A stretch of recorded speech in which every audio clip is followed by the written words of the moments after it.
Hello everyone, I'm going to present you the work I did with my two PhD supervisors, Simon de Givry and George Katsiouelos, on multiple choice knapsack constraints in cost function networks.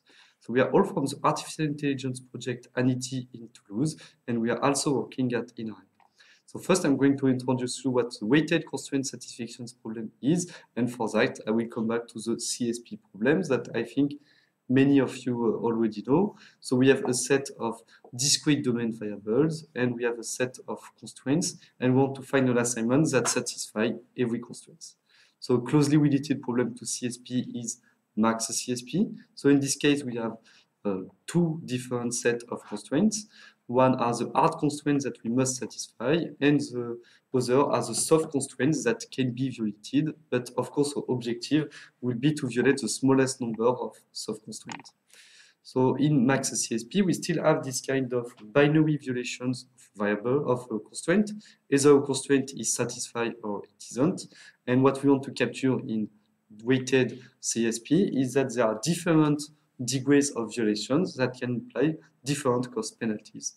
And to represent that, we will represent the constraint in what we call in extensions. It means that we will explicitly give the cost associated to each tuple. So this is what I did, for example, for x different from y in a max CSP point of view. So if x equal y, then it has a cost of 1. It doesn't satisfy the constraint. And if x is different from y, then it does satisfy the constraint and it has 0 cost. So this is the representation that we will use. But of course, in WCSP, we can have any cost at any tuple. And so it will be represented by what we call cost functions. These cost functions are defined over a scope, so a subset of variables, and it assigns a positive integer cost to each tuple that is achievable inside this scope. So for example, it means that we can represent a CSP with cost functions, because if cost functions only associate 0 and infinite cost, then this cost functions defines a hard constraint. Another remarkable cost functions is CIV, so it is the cost associated to the assignment xi equal v, and we call those costs the unary cost. So it is the cost functions where the scope is only one variable. And we also have C0, that is a constant that will be used in any assignment, and we'll see later that we can use this C0 as a natural lower bound of our problems. So once we define the cost functions, we can easily define cost function networks, that is just a set of cost functions, and finding the assignment minimizing the sum of all the cost functions is what we call the weighted constraint satisfaction problems. So this problem is NPR to solve, and sometimes even solving the LP of these problems can be very expensive. So we need to figure out other strategies, and the first one we use is equivalent preserving transformations. So we want to transform the WCSP from using a transfer of cost from one cost functions to another cost functions, but these modifications must not impact the global cost of any assignment. So, for example, here there is a small example. So x and y are represented by the bubble. You have the unary cost that has written just below the values, and we have edges between x and y that represent the binary cost functions.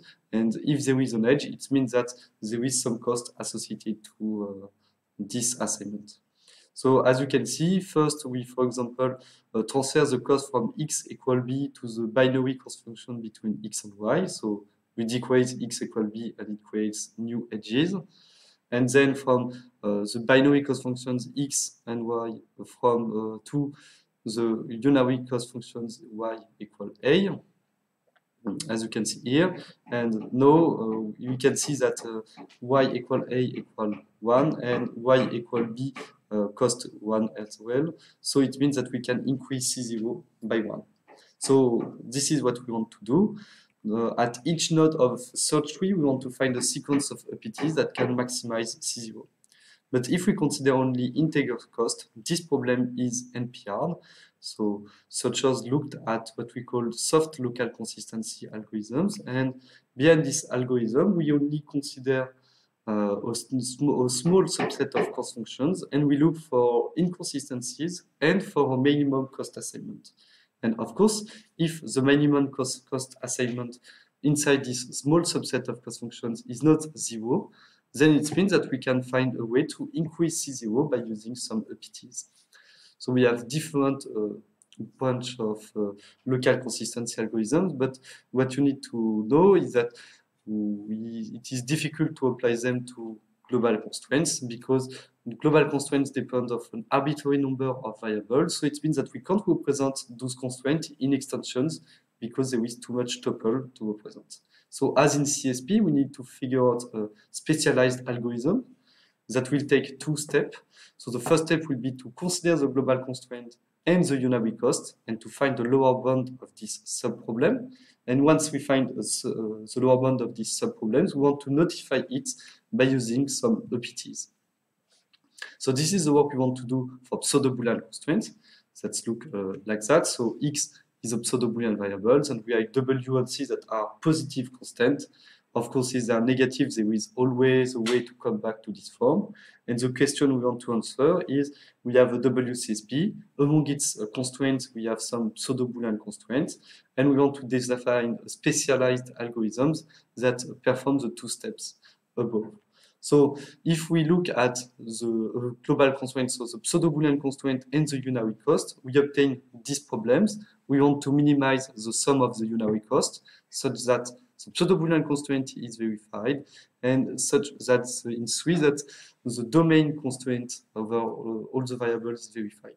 So these problems define what we call the multiple choice knapsack problems. It is an MPR problems. So what we do in algorithms is that we solve the relaxations of these problems. We define a sequence of APTs that will increase C0 by these optimal solutions of the relaxed problems. And we do that for every pseudo-Boolean constraint at each node of the search tree.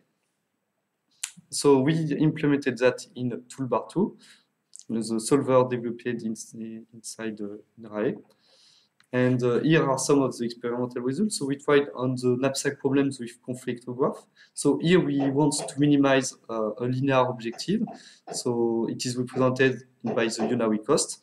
And we also have one hard linear constraint over all the variables with a graph of binary constraints that represent the conflict between 2 variables, and the number of these binary constraints varies depending on the problems. So as you can see in these instances, toolbar 2 managed to solve more problems than Rundingsat, Skip, and Cplex using a tuple encoding, and is competitive with Cplex using direct encoding on 3 out of 6 instances. So another test we performed is on the finding diverse solutions for the computational protein design problem. So first, computational protein design problem, CPD problems is composed of quadratic objectives. So it means binary cost functions in the WCSP, and we have variables with a very large domain. So for example, 194 values. And so those problems are quite hard to solve. And what we want to do is to find diverse solutions. That means that we don't want to find only one optimal solution, but multiple solutions, and to enforce that the first solution is different from the second, is different from the third. We use an Hamming distance problem, Hamming distance constraint. So we have multiple Hamming distance constraints to add. Previously, we used automata-based encoding, like the dual Eden or ternary encoding, but now that we can directly encode it with a pseudo-Boolean constraint, we can see that we increase the efficiency of toolbar 2 on these instances. So in conclusions, this works allows a better modeling flexibility for the WCSP framework. But we still have one main weakness is that we propagate the pseudo-Boolean constraint one by one. So it's weaker than, for example, some things that take into account all the pseudo-Boolean constraints at once. But this also opens the possibility of a learning mechanism in WCSP framework, and that is the purpose of my PhD. So thank you for listening, and if you have any questions, don't hesitate to ask. Thank you.